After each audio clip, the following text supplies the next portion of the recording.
The directors of Ready or Not bring us a cat and mouse game between a little girl vampire and a group of bandits. How do they come up with this stuff? With that premise pitch right there, I promise you, someone in the room was like, that's so crazy, it just might work.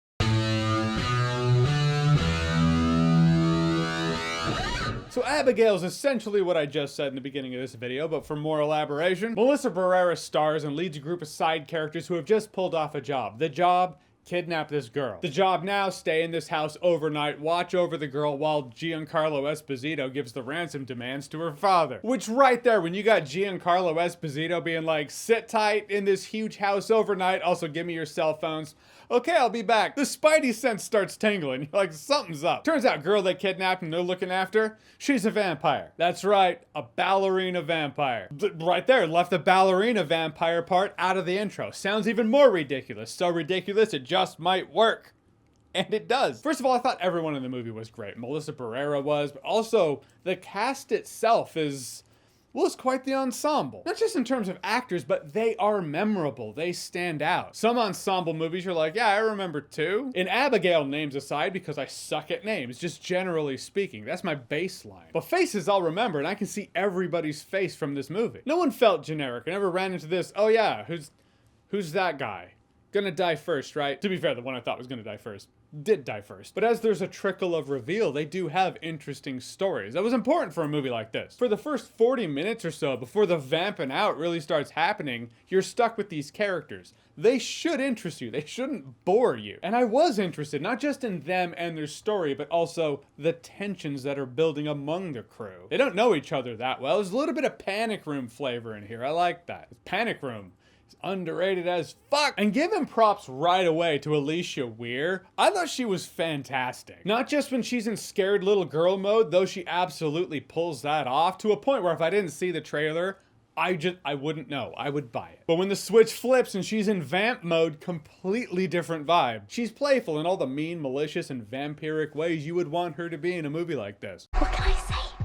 I like playing with my phone. And that's how it comes across. She's playing with her food. I couldn't help but wonder, what would this movie be like if the trailer didn't actually give that reveal away? Because at first they're like, someone else is in the house, something's going on, obviously. They're not thinking, girl must be a vampire. You hear horse hooves, you think horses, not zebras. Shit starts happening, maybe people start dying, you don't think vampire. Would have been a great reveal, but in terms of marketing, I totally get why you have to have that in the trailer. That's a hook. That's why people will go see the movie. Still couldn't help but wonder. And you know I like me some claustrophobic horror or tension-filled thriller. One location, one big house, that'll do it. Resident Evil with a childlike vampire. Kind of a brilliant premise, the fact that from the get-go, I mean, this crew kidnapped a girl.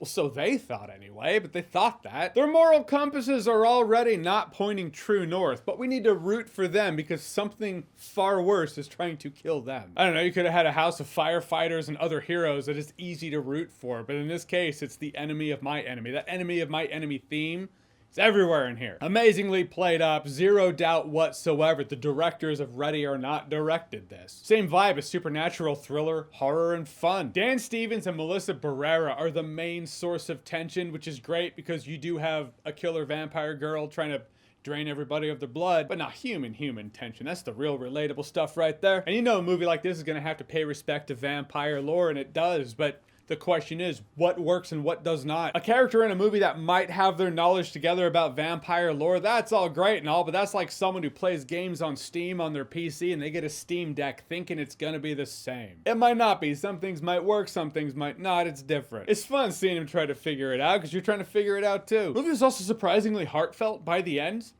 Unexpectedly. Hey, it always impresses me when they throw that in and it lands. Point is, yeah, Abigail, it's fun as hell. It's a solid thriller with interesting and engaging characters. It's an interesting time. It's a bloody good time. It's a fun time. In a word, this movie is self-aware. It's 2 words. But I always like it when a movie's self-aware. I like it when the movie knows what it is, plays it up, nails it. Fellow vampire fans, rejoice, this absolute blast of a film was made for you. 2024 gives us yet another horror film to throw into the ring this October in your Halloween horror movie binge with your friends. Because Abigail's worth watching and worth buying on Blu-ray. Alright, so Abigail, have you seen it? What did you think about it? Or what's your favorite fun vampire movie? A vampire movie you watch every October. For me, two come to mind: Lost Boys, From Dusk Till Dawn. Whatever it is, whatever you think, comment below, let me know. And as always, if you like what you've seen here and you want to see more, click right here to see more.